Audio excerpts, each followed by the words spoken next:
de Química, sejam todos muito bem-vindos a mais uma videoaula com seu professor Heber Barbosa.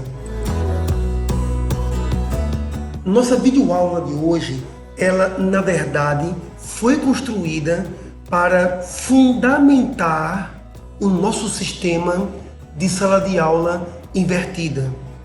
No formato de estudo sala de aula invertida, você estuda independente da presença física de um professor em sala de aula.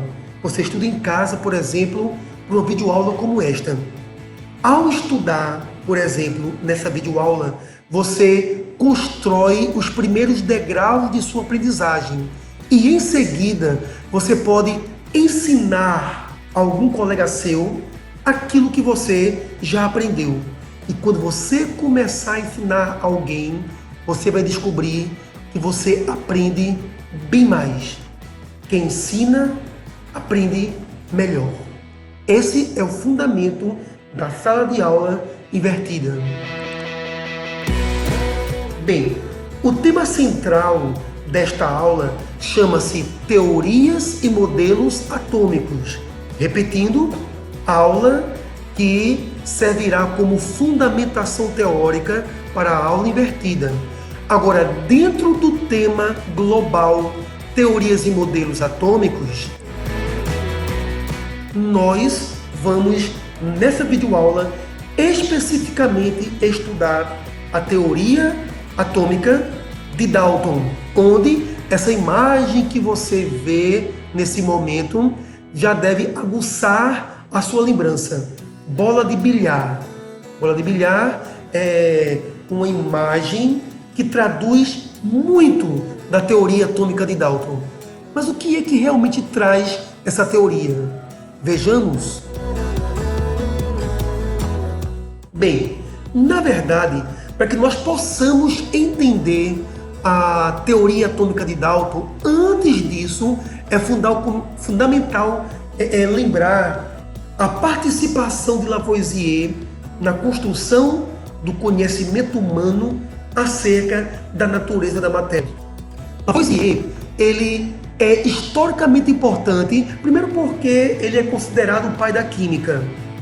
E, segundo, Lavoisier, ele surgiu derrubando antigas teorias, como, por exemplo, a teoria dos 4 elementos, onde tudo era formado água, terra, fogo e ar.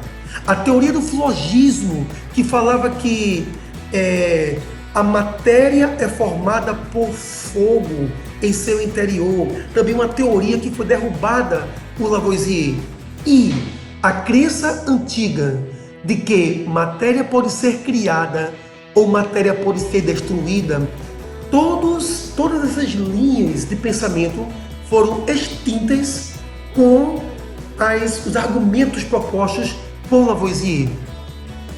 Na verdade, Lavoisier ele derruba esses pensamentos, lança uma lei onde a matéria não pode ser criada nem destruída. A matéria, na verdade, segundo a lei de Lavoisier, ela pode ser transformada em outro tipo de matéria, mas sua massa não aumenta nem diminui. A massa permanece constante. Esta lei, conhecida como Lei da Conservação da Matéria ou Lei da Conservação da Massa, revolucionou a visão da humanidade acerca do comportamento da natureza. Para que possamos então aprofundar nossa visão acerca de Lavoisier e de como Dalton surgiu para dar apoio à Lei de Lavoisier, nós vamos então observar um rápido e importante vídeo que, antes de mais nada, servirá para gerar uma fundamentação histórica acerca da participação desses dois grandes cientistas na construção do conhecimento humano acerca da natureza da matéria. Vejamos o vídeo. Do que é feito o fogo? Por que as coisas se queimam? É a típica pergunta que as crianças fazem e os adultos se enrolam para responder. Hoje o físico Marcelo Gleiser vai contar a história do cientista que encontrou a resposta para essa pergunta. Um gênio que terminou seus dias de forma trágica. Da Grécia Antiga às civilizações orientais, muitas culturas acreditaram durante 2000 anos que tudo que existe é composto de 4 elementos: água, fogo, terra e ar seriam os ingredientes básicos de tudo. Mas na virada para o século XVIII, a ciência caminhava a passos largos. Já não dava mais para acreditar que apenas 4 elementos fossem a matéria-prima do mundo. Naquele momento, cientistas se perguntavam: afinal, o que é a água? Seria algo puro, elementar, ou seria uma mistura de ingredientes? E o fogo? Você já parou para se perguntar por que as coisas se queimam, se desfazem, viram pó? O primeiro homem que conseguiu responder a essas perguntas foi um cientista genial, considerado o pai da química moderna. Você deve ter ouvido uma frase dele: na natureza, nada se perde, nada se cria, tudo se transforma. Pois esse cientista revolucionário terminou seus dias de forma trágica, ele próprio vítima de uma revolução. Seu nome era Lavoisier.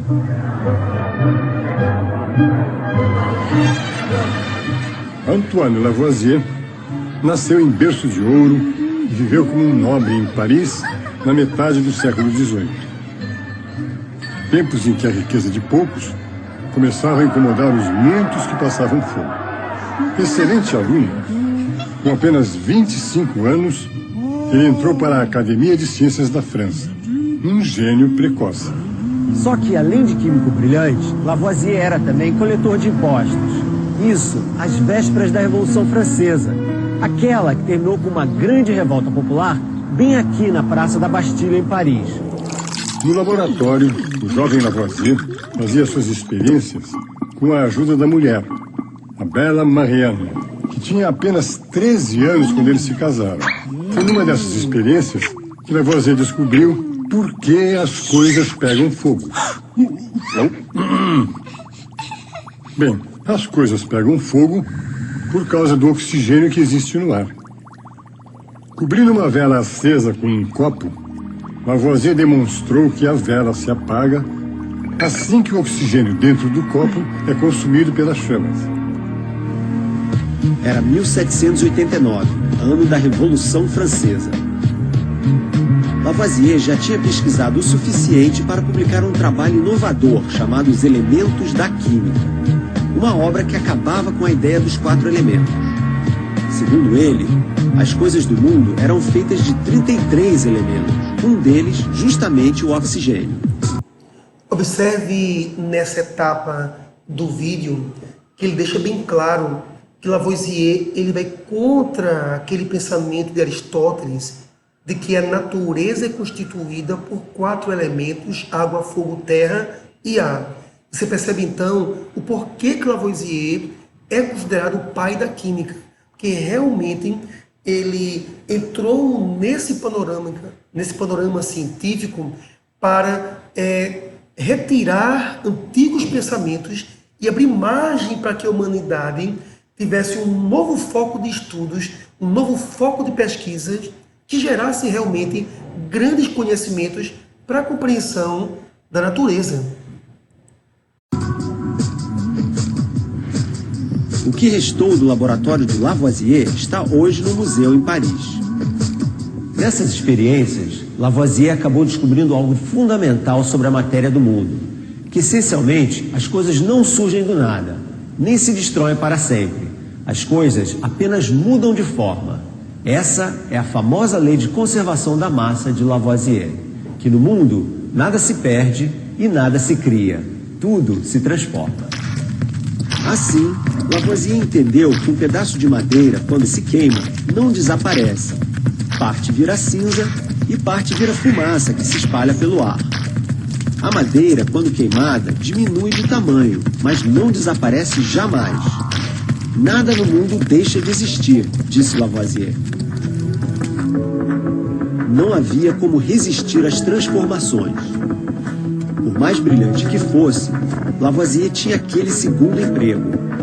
Era também coletor de impostos e banqueiro. Com a Revolução Francesa, a classe oprimida derrubou a elite dominante. Cabeças começaram a rolar.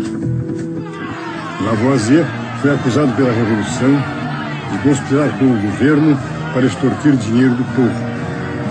Por isso, foi condenado à morte. Gênio ou não, acabou na guilhotina. Lavoisier morreu sem responder à pergunta fundamental que ele mesmo levantou. Por que exatamente nada se perde e tudo se transforma? O que poderia existir de tão essencial no coração da matéria, capaz de resistir até mesmo ao fogo?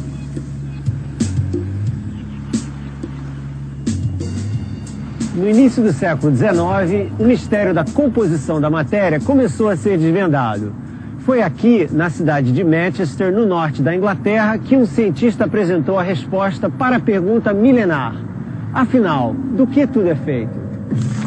O nome dele era John Dalton, um sujeito esquisito, que não gostava de gente e jamais se casou. Dalton enxergava muito mal, não conseguia reconhecer a maioria das cores. A doença que ele tinha nos olhos veio a ser batizada de daltonismo, em sua homenagem.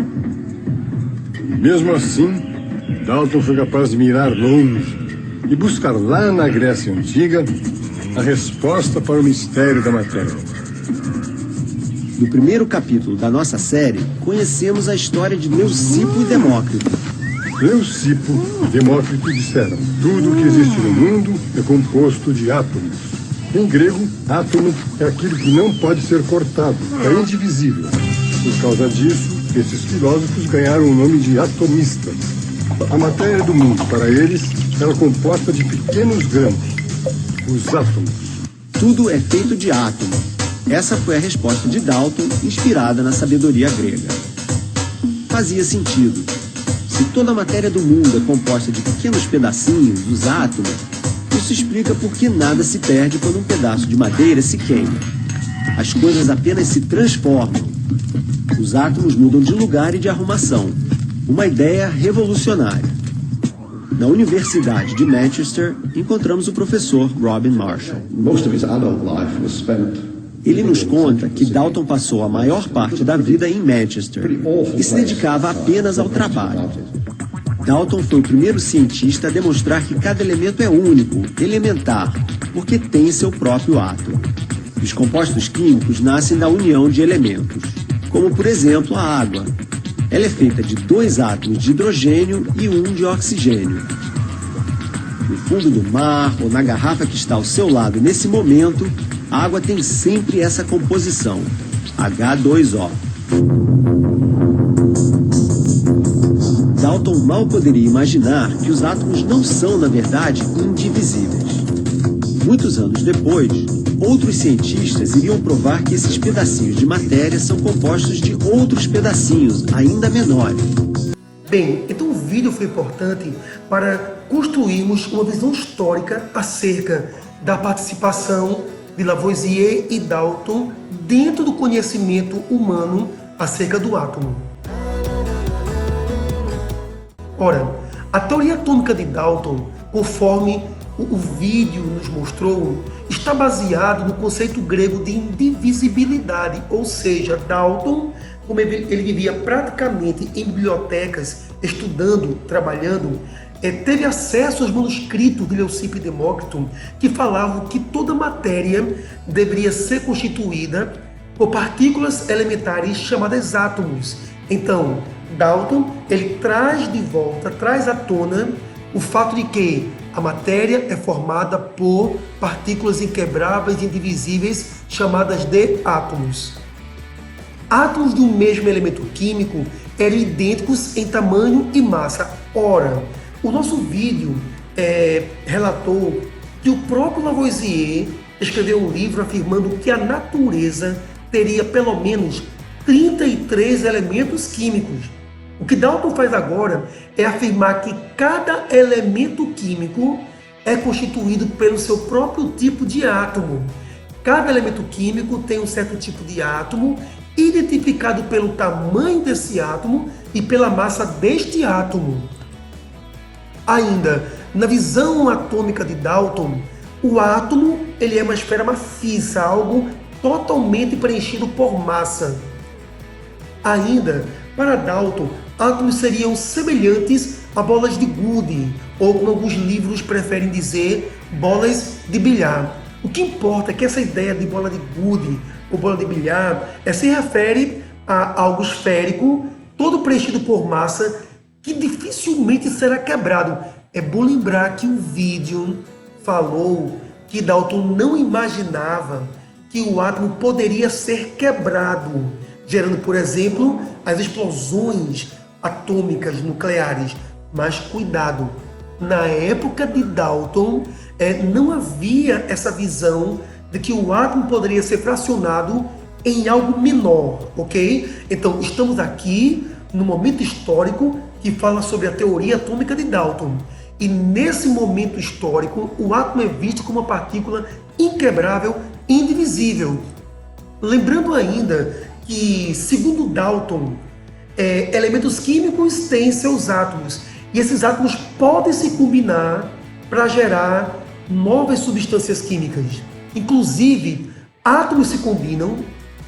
Essa combinação foi chamada de molécula pelo cientista Avogadro. Então, para Avogadro, quando átomos se combinam, dão origem à molécula. Ainda é fundamental entender que, mesmo não sendo uma teoria completa acerca do átomo, mas Dalton deixou legados positivos. Por exemplo, Dalton ajudou cientistas como, por exemplo, Amadeu Avogadro a compreender melhor as transformações químicas. Por exemplo, gás de hidrogênio em contato com gás oxigênio, explodindo, vai produzir água. Mas como é que pode o gás de hidrogênio, que é um gás explosivo, com oxigênio, simplesmente originar água? Então os cientistas não tinham argumentos para compreender as transformações químicas. E Dalton, através da teoria atômica, conseguia explicar as transformações químicas, como veremos na próxima animação. Observe, aqui nós temos essas esferas que estão simbolizando átomos de hidrogênio. Os átomos combinados formam molécula. Então, molécula de hidrogênio, molécula de hidrogênio. E aqui nós temos dois átomos de oxigênio combinados. Essa estrutura é a molécula de oxigênio. Então, segundo Dalton, quando há uma explosão de gás de hidrogênio na presença de gás de oxigênio, o que acontece é a quebra das moléculas. Observe que os átomos não se quebraram, os átomos continuam intactos. O que foram quebradas foram as moléculas. E quando as moléculas se quebram e libertam os átomos, esses átomos eles podem se recombinar, dando origem a novas substâncias. Observe que aqui nós temos moléculas de água. E essas moléculas estão utilizando os mesmos átomos que haviam antes, ok? Ou seja, na produção das moléculas de água, os átomos das novas moléculas são os mesmos átomos das antigas moléculas. Então, segundo Dalton, por que a massa se conserva? Porque as substâncias novas que surgem estão utilizando os mesmos átomos que já existiam nas moléculas anteriores. Ou seja, para Dalton, a matéria se conserva porque a quantidade de átomos sempre se conserva. Ou seja, a teoria atômica de Dalton, ela ganhou notoriedade por explicar a lei da conservação da massa de Lavoisier, sendo esse o grande mérito da teoria atômica de Dalton. Todavia, a teoria atômica de Dalton também teve seus aspectos negativos, porque Dalton viveu numa época em que o homem já conhecia a eletrização, já conhecia eletricidade, a humanidade já produzia as primeiras lâmpadas elétricas e Dalton não colocou em sua teoria atômica explicações acerca da existência da eletricidade. Então esse é o grande aspecto negativo da teoria atômica de Dalton, não associar a natureza elétrica da matéria ao átomo. Na verdade, quem surgiu para associar ao átomo a natureza elétrica da matéria foi o cientista Thomson. Todavia, esse nosso vídeo não vai trabalhar agora a participação de Thomson na construção humana acerca do conhecimento da estrutura do átomo. Paramos por aqui esse vídeo e eu venho a salientar, venho a focar para você, estimado estudante de Química. Seja você mesmo o protagonista de sua aprendizagem, ou seja, através dessa videoaula, tente assistir novamente a videoaula, pegue um caderno, anote o conhecimento que está sendo discutido nesse vídeo, construa a sua aprendizagem e, na futura aula, discuta o tema que você aprendeu aqui com seu professor e colegas de sala. Alunos, estudantes de Química, chegamos ao final de mais uma videoaula. Agradeço a todos por participarem desse momento de estudos, de aprofundamento teórico. Nos encontramos no próximo vídeo. Obrigado.